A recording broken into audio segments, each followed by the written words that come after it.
Estamos, como les informaba, con Roberto Su, abogado del expresidente Alejandro Toledo, que hoy recibió una muy mala noticia en la Corte del Norte de California. Doctor Su, gracias por estar con nosotros. Según la decisión del juez Thomas Hickson, Toledo va a seguir detenido durante su proceso de extradición. Le ha negado la fianza ante lo que ha calificado como un riesgo de fuga, que fue pues lo que la fiscal Lapuncina, ¿no? Argumentó. ¿Cuál es su conclusión de esta audiencia que se ha visto hoy, o que, de la cual nos hemos enterado? Porque, como sabemos, pues en Estados Unidos no hay las transmisiones en vivo, ¿no?, de las audiencias, lo que tenemos son los dibujos apenas. Sí, yo no he podido todavía entablar una conversación con la señora Carr para que me informe en relación a la diligencia. Tengo la misma información que ustedes a través de los medios de comunicación, prensa nacional e internacional. Evidentemente estamos ante la primera etapa de un proceso de extradición, que es un proceso que demanda un tiempo. Esta decisión, supongo que los abogados creo que ya la han impugnado. Y seguramente que se permitirá que se revise en una segunda instancia donde ya quedará firme, ¿no? Entonces, en realidad, nosotros tomamos como abogados con mucha cautela, porque una decisión de primera instancia en Estados Unidos siempre se revisa.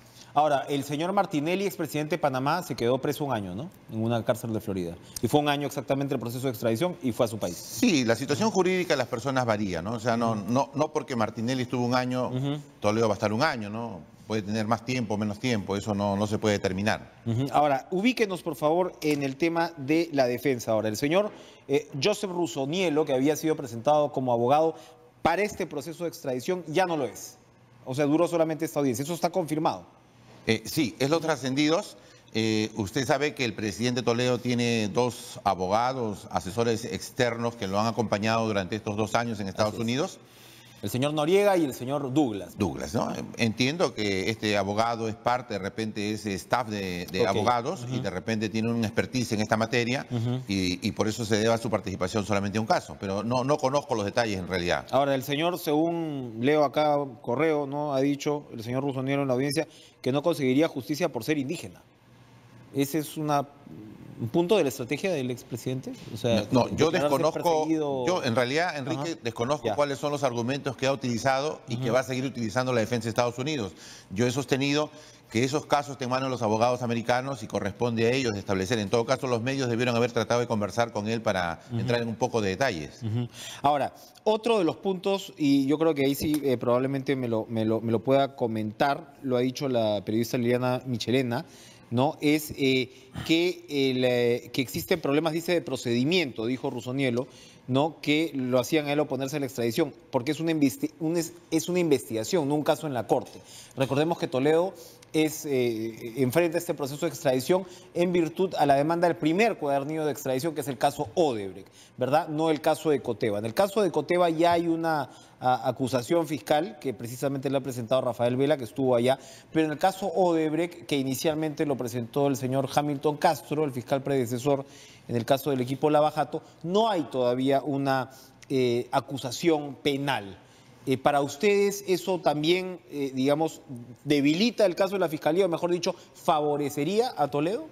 Bueno, en el Perú, cuando se aprueba en la Corte Suprema la extradición, nosotros observamos varias cuestiones de fondo. Uno de ellos era el tema del tratado, otro era que, por ejemplo, el delito de colusión no tiene una orden de prisión preventiva, solamente es por 2 delitos, tráfico y lavado, y había temas de prescripción. Sin embargo, la Corte Suprema desestimó nuestros alegatos y consideró que el cuadernillo estaba listo para ser enviado y, bueno, así ha llegado a Estados Unidos, ¿no? Ahora se comenta que hay problemas con uno de los delitos prescritos que podría ser, digamos, observado, ¿no? Y también se habla de este tema de que no hay una acusación, sino que es un expediente que está en etapa de investigación preparatoria.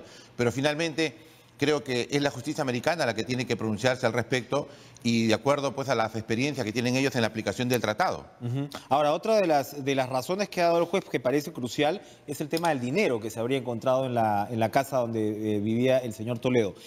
Hay dos versiones. Una es, se habla de $1 millón o más de $1 millón, y en segunda instancia se habla de una maleta con $40.000. ¿Tenemos claridad de cuál es finalmente el dinero en efectivo que se encontró y por qué surge esta versión del $1 millón, si es que es cierta? Creo que los periodistas del Perú han estado dentro de la audiencia, han escuchado, han tomado nota han dicho que era 40.000. Hoy en la noche ha salido una noticia de 1 millón, Sí. ¿no? Pero en realidad no es una fuente oficial, ¿no? Ok. Creo que ha salido por redes, ¿no? Entonces, ahora, respecto a los 40.000, es una suma que habrían encontrado en la vivienda del presidente Toledo, pero también el juez le pregunta al fiscal si tiene las evidencias y le dice que se lo ha comentado un agente, pero que no tiene documentos. Exacto, cita a los agentes, pero parece que el fiscal no tiene No tenía las la evidencias. información o la Así es, evidencia, así es. ¿no?, de primera mano. Es una fiscal, ¿no? La Puncina en este Sí. caso. Ahora, cuéntenos un poco cómo es el proceso de aquí en adelante, de lo que sabemos. ¿Es el juez, Hickson, se queda al frente o es solamente parte preparatoria de estas audiencias y otro juez toma la posta? ¿Cómo es No, pero en el caso cómo es el proceso de extradición? No, en el caso de la apelación lo va a ver la Corte, ¿no? Una segunda instancia. Entiendo que cuando culmine este proceso van a continuar las diligencias, pero hay una programación para el día 26, ¿no? O sea, el 26 continúa el proceso. En realidad, voy a opinar, pareciera que el recurso de apelación camina sin efecto suspensivo y continúa su trámite el principal, que es programar las diligencias para ir viendo el tema de fondo, ¿no? Pareciera, pero eso es una opinión, digamos, muy subjetiva porque no conozco la norma procesal americana. Muy bien. Doctor Su, vamos a ir a una pausa y vamos a regresar porque hay varias preguntas más para hacerle. Vamos a ir como les digo, a una pausa, no se muevan, seguimos con Roberto Su, abogado del expresidente Alejandro Toledo.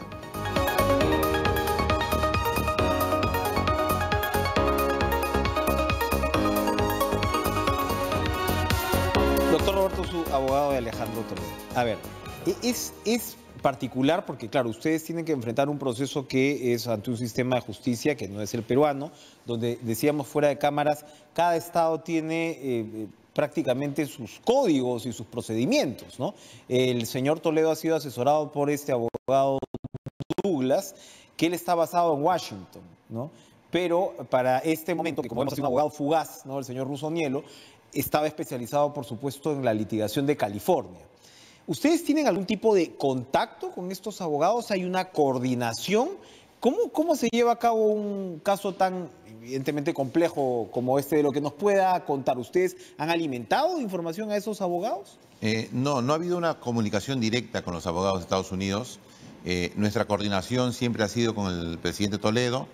A él se le envía la información de su proceso, las resoluciones, las disposiciones, los documentos que se van generando, se escanean y se envían, ¿no? Entonces él tiene, digamos, un falso expediente en su poder, ¿no? Deben haberle encontrado los documentos que enviamos nosotros y él evidentemente que esa comunicación la compartirá pues con las personas que lo están asesorando, ¿no? Ya. Entonces, esa Pero es la forma. ustedes no han tenido pues videoconferencias con los abogados, comunicaciones directas, no ha habido... En alguna oportunidad ha habido una forma diplomática de conocerse, pero Ya. luego la labor es completamente independiente.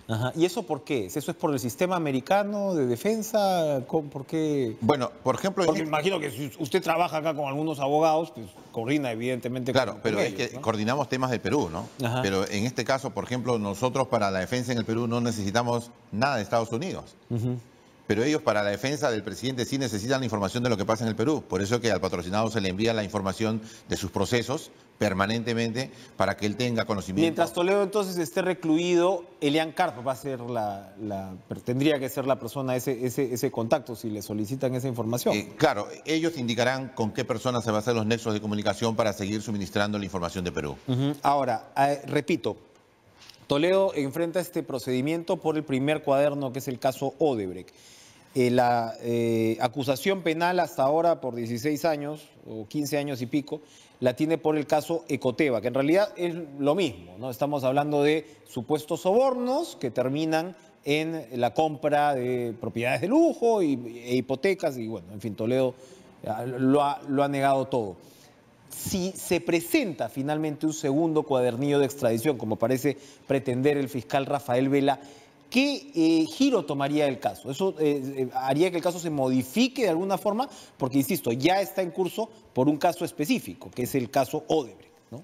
Claro, el caso Ecoteva es por lavado de activos y como delito precedente ellos refieren actos de corrupción en la Interoceánica Sur y en la Interoceánica Sur tramo 2, 3 y 4, ¿no? Ese es su delito fuente. En el caso Odebrecht se investiga lavado de activos y como delitos precedentes se investiga tráfico de influencias y colusión todo en lo que es Interoceánica Sur. Es decir, la misma licitación, el mismo proceso habría generado 2 expedientes, delitos. Ahora, el caso Odebrecht, por el que se está tramitando la extradición, es un proceso que está en etapa de investigación preparatoria. Los delitos fuente se están siendo investigados, pero el fiscal Rafael Vela basa su acusación en esos delitos que se están investigando y los pone como delito fuente. Nosotros creemos que eso no es procedente. Sin embargo, él estaría pensando presentar un cuaderno de extradición que podría de repente generar en Estados Unidos un tema, ¿no?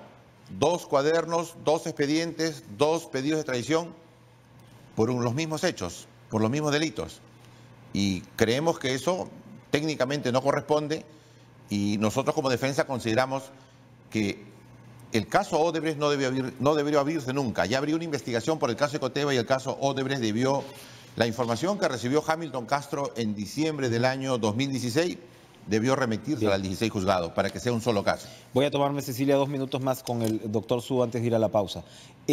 Para terminar, en resumen, la respuesta de Alejandro Toledo frente a las imputaciones de Joseph Maiman, que son pues centrales, ¿no?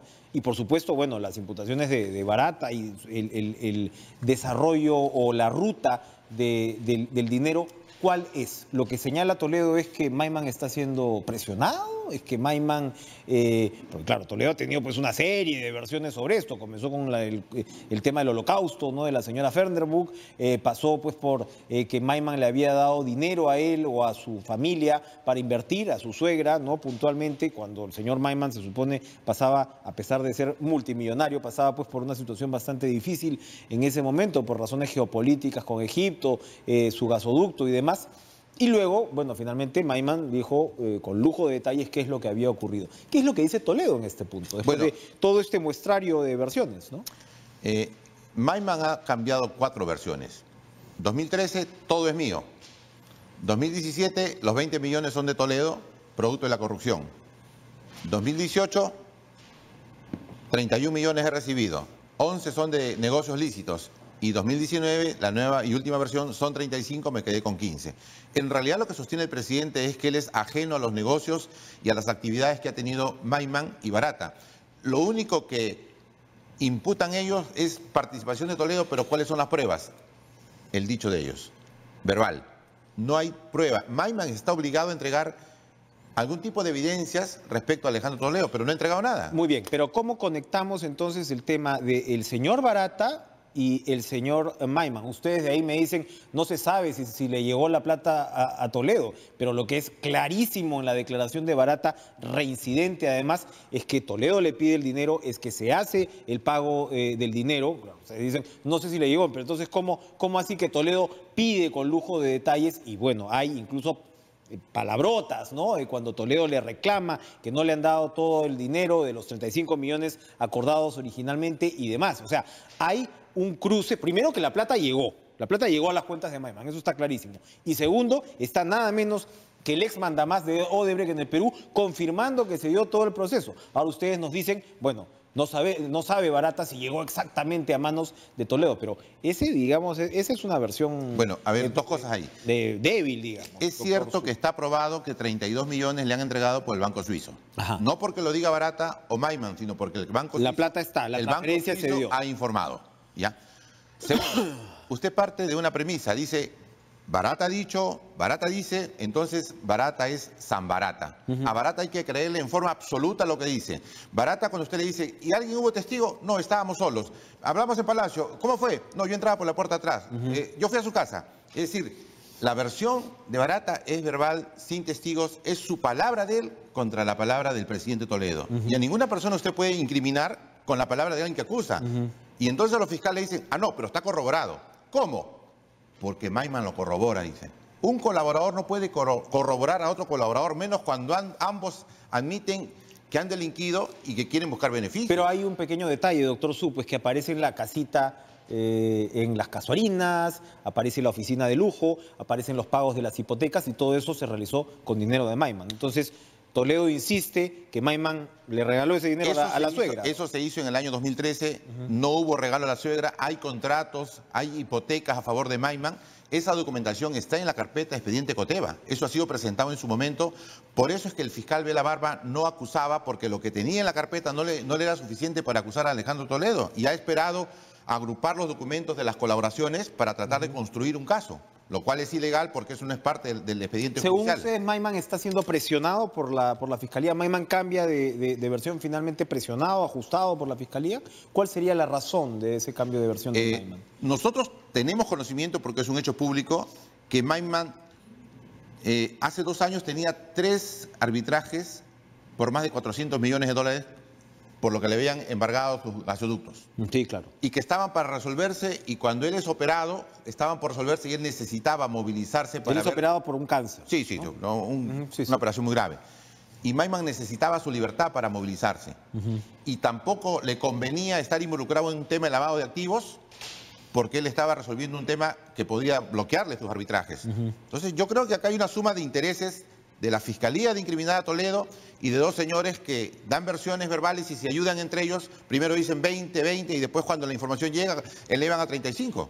Versión de la defensa de Alejandro Toledo. Para terminar, ahora sí, doctor Su, el hecho que el Departamento de Justicia, en su acuerdo con Odebrecht, que es lo que abre en realidad la puerta a todo lo que estamos discutiendo, consigne el caso de Toledo como el caso emblemático, no nombran a Toledo, pero es el caso descrito tal cual, ¿no complica adicionalmente la posición de Toledo? Porque ese es un acuerdo, digamos, ya refrendado por la justicia estadounidense. Le dicen acuerdo de culpabilidad, pero es una declaración de culpabilidad que firma Odebrecht ante la Fiscalía de Estados Unidos, donde ellos aceptan que han pagado 20 millones a un alto funcionario de gobierno, ¿correcto? No dicen el nombre. Pregunto yo, no eran 20, los negocios eran por 34.300.000. Es decir, le mintieron a los americanos, tomaron una decisión corporativa y escogieron a Alejandro Toledo porque políticamente era el más débil. Y a él había que echarle la culpa, ¿no? Pero entonces, bueno, han construido un caso. Habrían escogido a todos, doctor. No. No. En el año 2016, en el año 2016 Toledo había perdido las elecciones, había perdido la inscripción de su partido, no tenía congresistas, es decir, políticamente casi era un cadáver. Y por eso es que escogieron a Toledo. ¿Usted se da cuenta cómo van cambiando las versiones y los montos? Bueno, le agradezco. Muchas gracias por venir a exponer su estrategia o su argumentación. Ojalá nos podamos ver también en las próximas semanas a medida que el caso va avanzando. Vamos a una pausa, regresamos con lo último de Caracas.